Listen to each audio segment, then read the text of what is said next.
तो देखो, एक बात तो है, जो हिमाचल प्रदेश की वित्तीय हालत हुई है उसके लिए भारतीय जनता पार्टी जिम्मेवार है। सबसे पहले तो जयराम जी और इनकी जो सरकार 5 साल रही है, इन्होंने हिमाचल प्रदेश की वित्तीय स्थिति सुधारने के लिए कोई कदम नहीं उठाए हैं।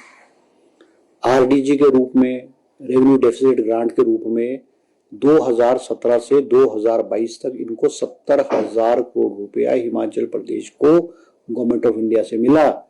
इतना पैसा मिलने के बावजूद भी इन्होंने हिमाचल की वित्तीय स्थिति को ठीक करने के प्रयास और कोशिश नहीं की है, रेवेन्यू जनरेट करने की कोशिश नहीं की है। और हमको 75,000 करोड़ रुपया और 10,000 करोड़ रुपया जो सिक्स्थ पे कमीशन के एरियर्स हैं वो हमको विरासत में मिले हैं। हम जब से हिमाचल में मुख्यमंत्री सुखविंदर सिंह सुक्खू के नेतृत्व में कांग्रेस की सरकार बनी है, हमको आरडीजी के रूप में केवल 3 साल में 17,000 करोड़ रुपए मिले हैं और बीजेपी को आरडीजी के रूप में 48,000 करोड़ रुपए मिले हैं। तो हिमाचल प्रदेश की वित्तीय स्थिति खराब होना स्वाभाविक है। अब 2025 के बाद आरडीजी जो हमको ऑन एन एवरेज 8 से 10,000 करोड़ रुपए हर साल मिलती थी, गवर्नमेंट ऑफ इंडिया ने बंद कर दी है। जब हिमाचल प्रदेश बना था, वो केंद्र सरकार को ये मालूम था कि जो हिमाचल प्रदेश और हमारे छोटे छोटे पहाड़ी राज्य हैं वो इकोनॉमिकली वायबल नहीं होंगे, और पिछली सभी सरकारों ने आरडीजी को जारी रखा है। अब आरडीजी बंद होने से हिमाचल प्रदेश की जो सारी चीजें हैं, चाहे डेवलपमेंट है, चाहे देनदारियां है, चाहे एम्प्लॉयज के एरियर्स हैं, ये सारी की सारी चीजें डगमगा गई है। हमारी सरकार जो है इन सारी चीजों को ठीक करने की कोशिश और प्रयास कर रही है। अब वो जो एरियर्स की बात कर रहे हैं जो हमको मिला है, हमको गवर्नमेंट ऑफ इंडिया से वही मिला है जो हमारा हक है। हमको एक नया पैसा over and above what is our right, उसके अलावा हिमाचल प्रदेश सरकार को कोई भी नहीं मिला है। मैं जयराम जी से पूछना चाहता हूं कि जब मोदी जी 2025 में धर्मशाला आए, उन्होंने 1500 करोड़ रुपए हिमाचल प्रदेश को देने की घोषणा की है। आज एक नया पैसा हिमाचल प्रदेश को जो है वो अभी तक नहीं मिला हुआ है।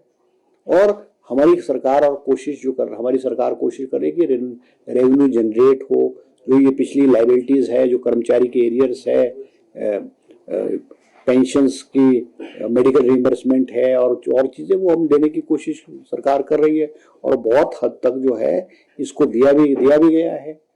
बीजेपी तो राजनीति करने के अलावा और कुछ भी नहीं कर रही है। विधानसभा में जब हिमाचल प्रदेश में आपदा आई, आप सबने देखा आपदा आई हिमाचल प्रदेश में, 23 में 10,000 करोड़ का नुकसान हुआ, 25 में हमारा 8,000 करोड़ रुपए का नुकसान हुआ।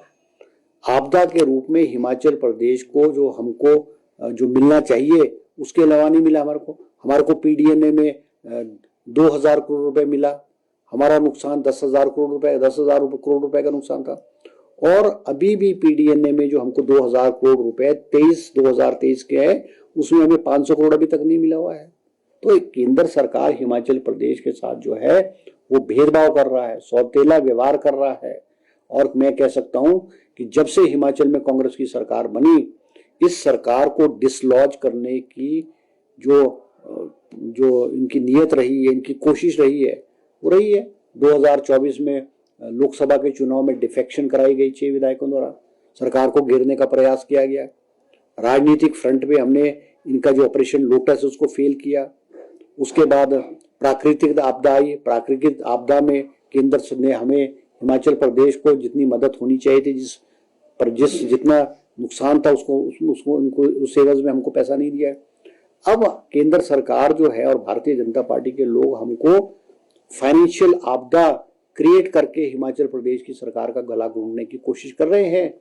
जब हमने विधानसभा में रेजोल्यूशन पास किया और ये कहा कि इसको राष्ट्रीय आपदा घोषित की जाए, बीजेपी ने उसका विरोध किया। जब हमने अभी हिमाचल प्रदेश को विधानसभा में स्पेशल पैकेज केंद्र से मांग करके रेजोल्यूशन पेश विधानसभा में किया, भारतीय जनता पार्टी ने हमारा सहयोग नहीं दिया है। मुख्यमंत्री जी ने कई बार कहा है कि हम जयराम जी के नेतृत्व में हिमाचल सरकार, कांग्रेस का मंत्रिमंडल प्रधानमंत्री से हिमाचल प्रदेश को आर्थिक पैकेज और आर्थिक मदद के लिए जाने को तैयार है। ये हमारे साथ जाने को तैयार नहीं है। तो मैं कह सकता हूं भारतीय जनता पार्टी केवल राजनीति खेल रही है, राजनीति खेलने के अलावा नहीं करे।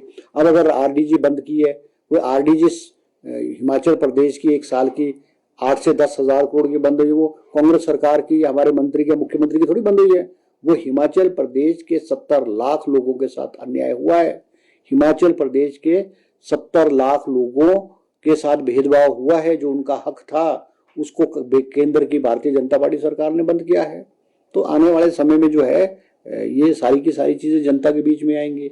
अब आप अगर पार्टी ये पंचायती चुनाव की बात कर रहे हो, जो नगर निकाय के चुनाव हिमाचल प्रदेश में हुए हैं उसमें कांग्रेस पार्टी को 75% जो नगर निकाय के चुनाव में उसको मिला है।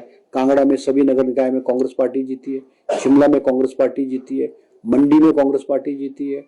और ठीक है, म्युनिसिपल कॉर्पोरेशन का जो चुनाव हुआ है वो 3 म्युनिसिपल कॉर्पोरेशन में बीजेपी 3 में जीती है, कांग्रेस 1 में जीती है। मगर ये चारों जो म्युनिसिपल कॉर्पोरेशन थी इसमें तो धर्मशाला और मंडी में तो पहले से भारतीय जनता पार्टी थी। हम तो अगर हमने लूज किया है तो हमने केवल 16 में लूज किया है। और जो पंचायती राज चुनाव के इलेक्शन है, चाहे जिला परिषद, चाहे पंचायत समिति के इलेक्शन है, प्रधान के इलेक्शन, तो पार्टी आधार पे थोड़ी होती है, पार्टी सिंबल पे थोड़ी होते हैं इलेक्शन। ये तो नॉन पॉलिटिकल इलेक्शंस होते हैं और इसको जो आधार नहीं माना जा सकता। और जिला परिषद में भी मैं कह सकता हूँ कि हिमाचल प्रदेश में जिला परिषद में भी जो है वो कांग्रेस के बहुत सारे लोग जीते हैं। ऐसा नहीं है, तो ये नॉन पॉलिटिकल इलेक्शन हुआ करते हैं।